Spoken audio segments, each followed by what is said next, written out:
मैं अनुराग त्रिपाठी प्रगति संस्थान अन्नापुर से आपका स्वागत करता हूँ।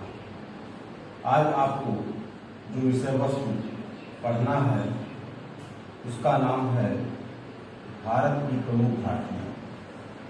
तो भारत की प्रमुख घाटियों के संदर्भ में जब आप पढ़ते हैं, इससे पहले आपने नदी तंत्र को पूरा कर लिया है। नदी तंत्र को पूरा करने के बाद अब आप आते हैं प्रमुख घाटियाँ। अब घाटियों का मतलब क्या होता है? जैसे कोई क्षेत्र है इस तरह से पर्वत का और फिर इस तरह से पर्वत का क्षेत्र है, तो दो पर्वतों के बीच का ये जो समतल भूभाग होता है, जहाँ पे मानव बसाव होता है, कृषि की जाती है, नगर बस जाते हैं, ग्रामीण अधिवास मिलते हैं, नगरीय अधिवास मिलते हैं, उन क्षेत्रों को क्या कहा जाता है? घाटी कहा जाता है। अब इस घाटी में आप देखेंगे कि लगभग 26 घाटियां आपके सामने लिखी गई हैं और अभी हम इसका मानचित्रीकरण भी कर दिए हैं, जिससे आप समझ जाएंगे। और यह प्रश्न आपके सामान्य ज्ञान के लिए भी महत्वपूर्ण है। इसके साथ साथ ज्योग्राफी की परीक्षाओं में भी महत्वपूर्ण है, तो इसको आप ध्यान से देखिए। और पर्यावरण की कक्षाओं में भी ये प्रश्न पूछे जाते हैं परीक्षाओं में। सबसे पहले यहाँ देखते हैं, जिसमें है मूर्खा घाटी। मूर्खा घाटी की लोकेशन लद्दाख में है। दूसरा है कश्मीर घाटी। अब चूंकि नाम ही है इसका कश्मीर घाटी, जम्मू कश्मीर है कश्मीर घाटी, और इसमें ये महान हिमालय और पीर पंजाल के बीच में स्थित है। श्रेणी के मध्य से बनिहाल दर्रे से होकर के ये जम्मू से जुड़ा हुआ है कश्मीर घाटी। इसके बाद फिर तीसरा है नुब्रा घाटी, लद्दाख में है और इसका संबंध सियाचिन हिमनद से। सुलू घाटी, सुलू घाटी का संबंध करगिल कस्बे से है और ये भी लद्दाख में स्थित है। पार्वती घाटी हिमाचल प्रदेश में है। किन्नौर घाटी, किन्नौर देश की यात्रा प्राथमिक कक्षाओं की हिंदी किताबों में दिया गया है। हिमाचल प्रदेश में है, ये महत्वपूर्ण है। किन्नौर हिमाचल प्रदेश में सेब उत्पादन के लिए प्रमुख स्थान है हिमाचल प्रदेश का। इसके बाद में कुल्लू, कुल्लू घाटी हिमाचल प्रदेश में है। इसकी एक विशेषता लिखी गई है कि धौलाधार और पीर पंजाल के बीच में स्थित है। इससे पहले आपको सूत्र बताया गया है, कल जाएंगे पीडीएस लेने, तो कल जाएंगे पीडीएस लेने से ये स्पष्ट हो जाएगा कि काराकोरम, लद्दाख, पीर पंजाल, जास्कर, धौलाधार, तो ये उससे सूत्र से स्पष्ट हो जाएगा। फिर लिखा गया है सांगला घाटी या बास्पा घाटी। सांगला घाटी या बास्पा घाटी भी हिमाचल प्रदेश में है। इसके बाद चंबा घाटी भी हिमाचल प्रदेश में है और चंबा घाटी में 3 प्रमुख पर्यटक स्थल स्थित हैं। 3 प्रमुख पर्यटक स्थल स्थित है चंबा घाटी में। इसमें चंबा है, हारमौर है, डलहौजी है, खजियार है। जब स्पेशली आप प्रमुख एक एक प्रदेश को हम लेकर के उसका व्याख्या करेंगे, तो इसमें महत्वपूर्ण शहर आता है डलहौजी, खजियार, हारमौर, चंबा। फिर है कांगड़ा घाटी। कांगड़ा घाटी धर्मशाला एक नगर है हिमाचल प्रदेश, उसमें बसा है। लाहुल घाटी चंद्रभागा नदी हिमाचल प्रदेश, लाहुल घाटी। फिर लिखा गया है मालना घाटी। मालना घाटी को छोटा यूनान कहते हैं। मालना घाटी छोटा यूनान हिमाचल प्रदेश। स्पीति घाटी को बौद्धों का प्रसिद्ध मठ ताबो स्पीति घाटी में स्थित हिमाचल प्रदेश में। इसके बाद फिर आप आगे जाते हैं तो 15 नंबर पे शोर घाटी लिखी गई है, उत्तराखंड में है। 16 नंबर पे नेलांग घाटी लिखी गई है, उत्तर काशी जिले में स्थित गंगोत्री नेशनल पार्क में स्थित है नेलांग घाटी। इसके बाद फिर दून घाटी को तो आप जानते हैं, पश्चिम में दून, पूर्व में द्वार, कहाँ की विशेषता है कई बार आपको बताया गया है। दून घाटी उत्तराखंड में है, शिवालिक हिमालय और लघु हिमालय के बीच में। फिर जोहार घाटी, जोहार घाटी जो है ये मिलान घाटी व गौरी गंगा घाटी के नाम से भी जोहार घाटी जानी जाती है, और जोहार घाटी भी उत्तराखंड में ही है। इसके बाद से फूलों की घाटी तो आप बहुत पढ़े हैं। फूलों की घाटी अक्सर बहुत ज़्यादा पूछा भी जाता है, उत्तराखंड में है। उत्तराखंड के किस जिले में है? चमोली जिले में है।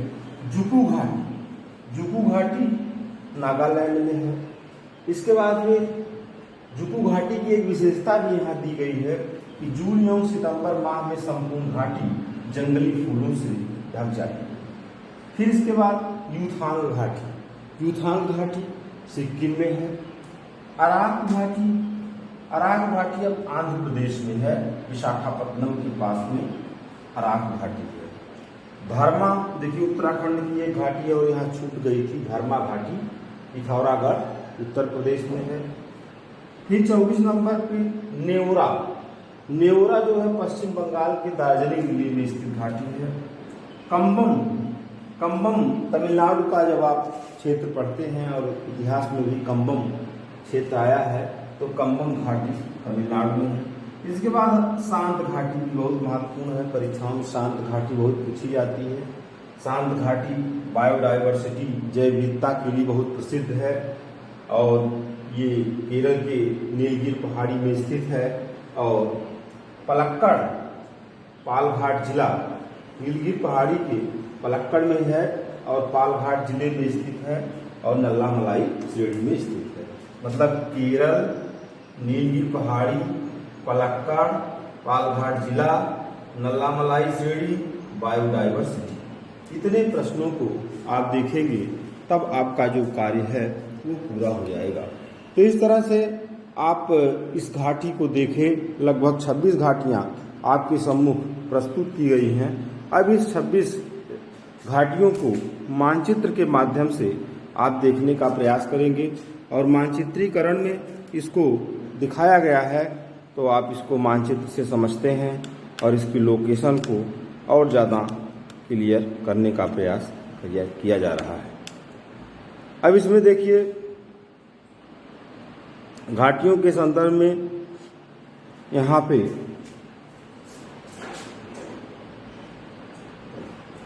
सबसे पहले यहाँ लद्दाख, लद्दाख क्षेत्र है।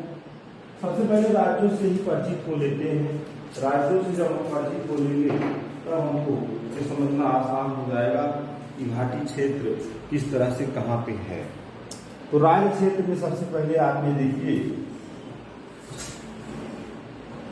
राज्य क्षेत्र में सबसे पहले देखिए ये लद्दाख क्षेत्र है, ये जम्मू कश्मीर है, ये हिमाचल प्रदेश है, पंजाब है, हरियाणा है, दिल्ली है, उत्तराखंड है, उत्तर प्रदेश है, राजस्थान है, मध्य प्रदेश है, छत्तीसगढ़ है, बिहार है, झारखंड है, पश्चिम बंगाल है, पश्चिम बंगाल के बाद फिर उड़ीसा है, उड़ीसा के बाद मध्य प्रदेश, फिर गुजरात, फिर कर्नाटक, तेलंगाना, फिर आंध्र प्रदेश, केरल, तमिलनाडु, सिक्किम, ये पश्चिम बंगाल यहाँ का कहिया है, मेघालय, असम, अरुणाचल प्रदेश, नागालैंड, मणिपुर, मिजोरम।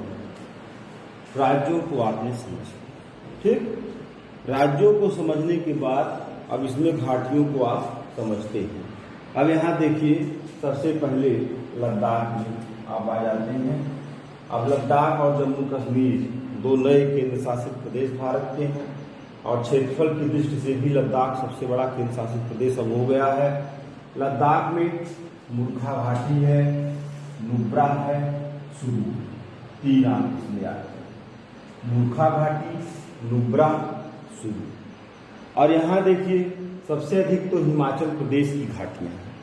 हिमाचल प्रदेश में देखिए 1, 2, 3, 4, 5, 6, 7, 8, 9, 10 घाटियाँ लिखा गया है। 4, 3, 7, 3, 10, 1, 2, 3, 4, 5, 6, 7, 8, 9, 10 घाटियाँ।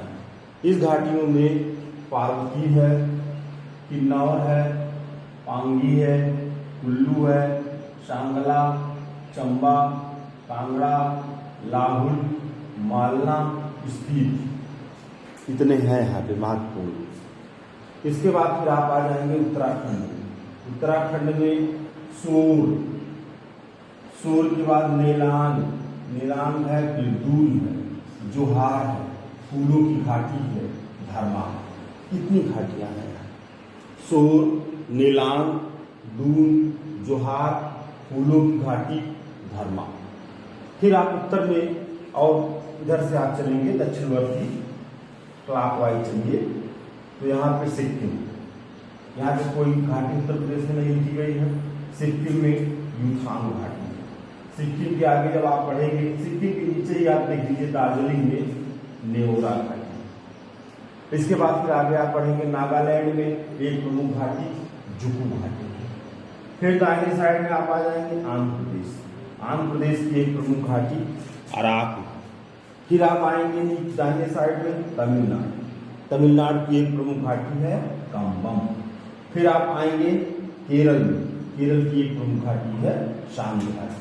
तो इस तरह से एक चीज इसमें और स्पष्ट हो जाती है। अगर आप कायदे से इस मानचित्र को देखते हैं तो राज्यों की जो सीमाएं हैं वो भी आप स्पष्ट कर लेंगे कि कौन सा राज्य किस राज्य से जुड़ा हुआ है। तो यहाँ पे इस तरह से एक जो चैप्टर आपका लिया गया भारत की प्रमुख घाटी, उस घाटी से आपको परिचित कराया गया। इसमें से एक दो प्रश्न आपके सभी परीक्षाओं के लिए नितांत आवश्यक हैं और नितांत पूछे जाने वाले भी प्रश्न हैं। इस नाते ये चैप्टर आपका ही घाटी से संबंधित विश्राम लेता है। अब आगे फिर दूसरे चैप्टर को आपको बताया जाएगा। इसको देखने के लिए, सुनने के लिए, समझने के लिए बहुत बहुत धन्यवाद।